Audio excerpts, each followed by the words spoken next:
The annual minimum wage increase to combat inflation hasn't even arrived yet, and already grocery prices are rising drastically monthly. Between tariffs, the Israel war affecting oil prices of transportation of goods, inflation, and Loblaws corporate greed, the Canadian worker and consumer feels the hit on their pockets, especially in the grocery budget. In Canada, the grocery sector is an oligarchy. Nearly 80% of all retail grocery sales are controlled by 5 grocery chains. Those chains are Loblaws, who holds a 30% market share, Empire/Sobeys, which holds a 20% market share, Walmart, which holds a 10% market share, Metro, which holds a 15% market share, Costco, which holds a 10% market share, and lastly, independent grocery stores, which hold 15%. We can see that just 5 grocery chains hold 80% of the market share. This means that roughly 1 out of every $3 spent on groceries goes through a Loblaw-owned store, such as No Frills, Real Canadian Superstore, Loblaws, Shoppers Drug Mart, Provigo, Fortinos, Zurs, D&T Supermarket, Independent Grocer, Maxi, and more. The Canadian grocery market and Canadian government both win with this oligarchy model, and the average working class consumer is left to face the cost. Reference the bread fixing scandal, where these companies colluded to fix the price of bread beyond the reasonable price from 2001 to 2015. Or the Hero Pay scandal, where they, Loblaws, Sobeys, and Metro, fixed wages simultaneously during a pandemic, cutting wages by $2 for frontline essential workers while the companies posted record high profits. They're able to do this because they control the market share, lobby the government, and pay large tax sums to incentivize the government to continue with this corporate model where everybody in the 1% wins, but not the average consumer or employee. Just a week ago, frozen pizza was $3.50. Now it's $6.50, a whopping 86% increase. Lay's potato chips were $2.88, now they're $3.50, and that's with 10% off. That makes it a 22% increase in price while the sale is going, and a 32% increase in price when the sale ends.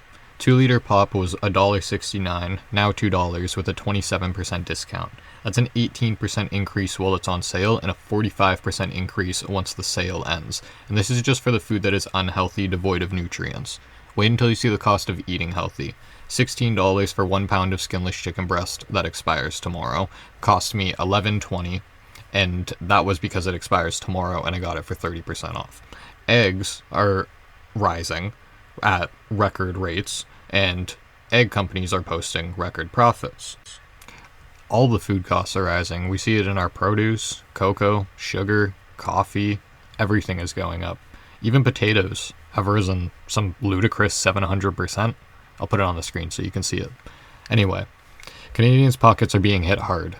Wages are not keeping up with the inflation and the corporate greed practices that help dictate the cost of living for Canadians. How can a wage that increases a couple of cents or dollars possibly keep up with prices that inflate at rates as high as 86%, plus you have to factor in inflation as well? A savings account high interest yield won't protect yourself from these inflationary high prices. And then you gotta factor in the tax. Tax on the money you earn for income tax. Tax on the money you spend for GST and HST. Nearly 43% of the annual household income goes to income tax, leaving you with 57% of your total yearly earnings. Another 3% on average has died to inflation annually since 2020. Some years, like 2022, had inflation as high as 7%. This means you're left with 57% of your total earnings after income tax and average inflation are adjusted. Upon purchasing any of these grocery products, you'll be charged GST and HST here in Ontario at 13%. Another massive chunk of your wealth is gone. I can't really calculate the percentage because it's based on your income and your spending, but Canadians spend roughly $5,000 per year on average on sales tax. And it's not just corporate greed that is hurting the Canadian consumers and the Canadian employees. It's also rising taxes, bank fees, inflation, cost of living, property tax, carbon tax. The list goes on and on for Canadians, and I'm sure we all relate. 29% of all the money spent by the average Canadian in a year is spent on shelter. 17% is spent on food, and 17% is also spent on transportation. We can see that some of the biggest expenses for Canadians is food, shelter, transportation, which includes new cars, car payments, insurance, interest, and the rising cost of living. We can see that the graph increases over time. Shelter, insurance, bank fees, mortgages, real estate prices, a lot of it is determined by the Canadian banks. And the Canadian banks are another oligarchy. The banking sector is dominated by 6 big banks in Canada, and they are TD, RBC, Bank of Nova Scotia, Bank of Montreal, CIBC, and the National Bank of Canada. Just these 6 companies control 90% of the market share and influence decisions on rising bank fees, rising mortgages, property tax, and much of the cost of living for Canadians. As we can see, some of the things that they influence are some of the things that Canadians pay the most for, like 29% into shelter, rising insurance cost, rising insurance interest, so on and so forth. We already talked about how corporate greed hurts the Canadian consumer, but it's even in our financial system. It's in our telecom industry. Corporate greed and the lobbying that comes with it is in our oil and energy industry, which impacts our environment and dictates the price of fuel and other essentials that we need in our day-to-day life. Even the gambling industry lobbies the Canadian government to get eased restrictions, more markets like opening in Alberta and British Columbia, and eased restrictions for online gambling, which I find very odd that the Canadian government allows lobbying for services that take your money away, but they don't promote the financial knowledge to protect your wealth yourself. They don't educate you through the educational system, and they allow lobbying to go through the grocery chains, big banks, telecom systems, oil and energy sectors, so on and so forth, that impact your daily cost of living while you don't know how to protect yourself. The corporations are lobbying for breaks from the government and then pass the costs on to the consumer. The Canadian oligarchy model makes it impossible for any competition to survive or for any competition to be produced. A perfect example is the Walmart effect, which is a study where when Walmart enters a city, small businesses lose up to 25% of the revenue almost immediately, and that many and most of the locally owned retailers may close within up to 10 years. So within a decade, most of the small family-owned shops close when a Walmart enters a city, and upon a Walmart opening, they lose 25% of their revenue immediately.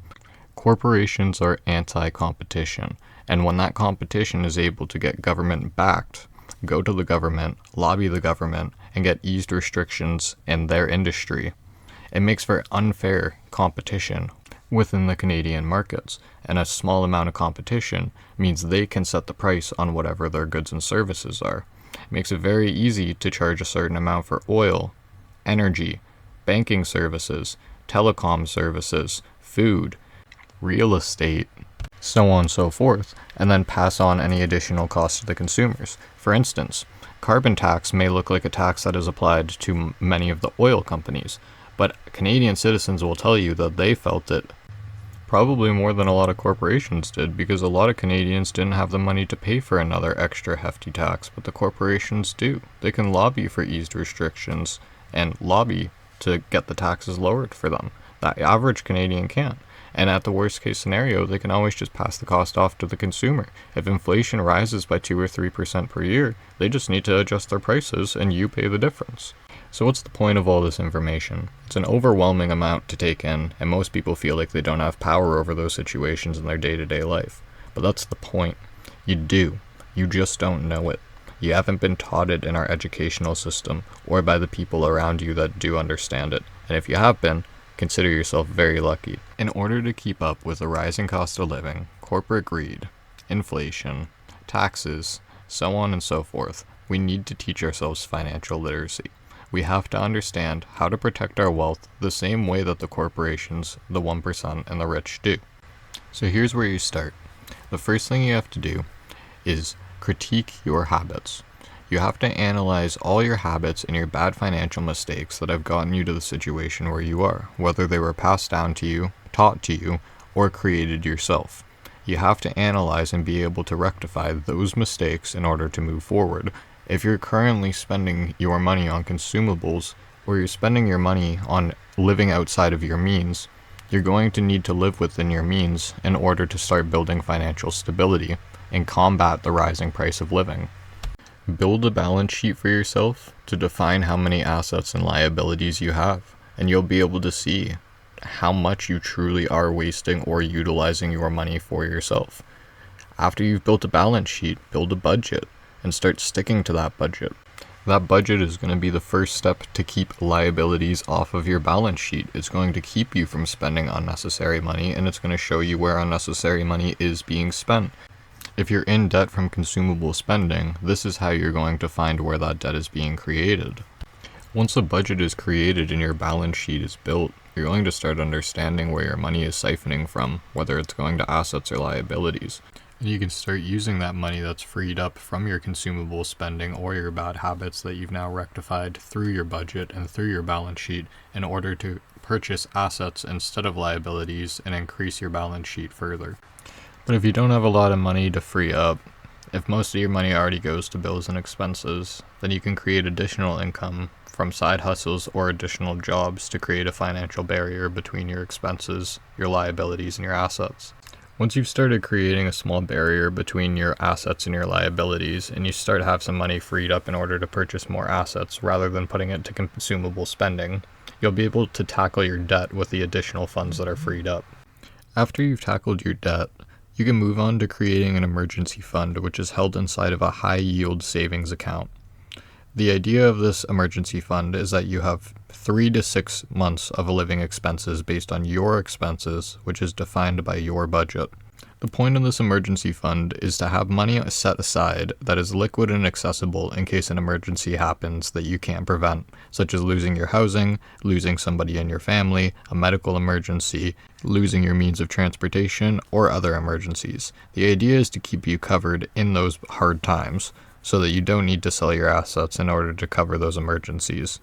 You don't want to sell your assets in a time when the market is low, so you don't want to keep your emergency fund inside of a brokerage.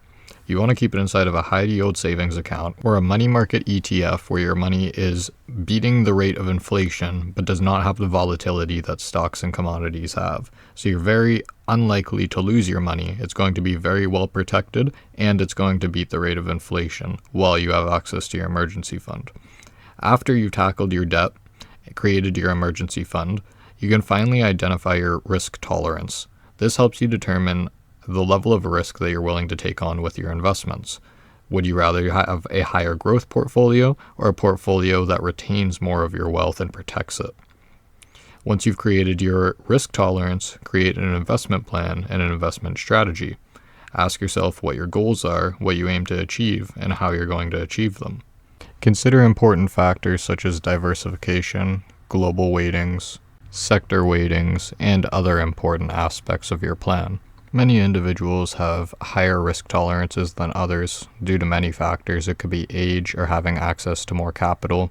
Those portfolios that take on more risk tend to grow more, whereas portfolios that take on less risk tend to retain wealth and protect wealth better. Lastly, you want to create a retirement plan in order to decide what you're going to do with all this wealth once you've secured it. You want to define your plan on how you're going to get it, what you're going to do with it, how you're going to keep it, and what you're going to use it on in your later years. When you reach retirement, you want to make sure that you have enough money in order to retire comfortably. You don't want to run out because you didn't actually do the math on how much money you can be taking out of your brokerage over time, or how much money you should be taking out in dividends, or how much money you should have hedged against market corrections and de-dollarization and so on and so forth. You want to make sure that you have enough money to live comfortably throughout all of your retirement. What this results in is no debt on your balance sheet, an emergency fund secured. Your retirement is planned with a plan to live passively until you are ready to pass your wealth down, with a plan to pass your wealth down as well, which means having a will or a beneficiary inside of your retirement plan as well. You're also going to have your risk tolerance identified, and your investment strategy is going to be created as well. Your overall wealth will be protected from the rising cost of living, taxes, inflation, and bank fees. Nobody will be using your money except for you, and your money will be working for you passively and constantly, whether you're awake or asleep, generating new income for you to utilize to generate new income again.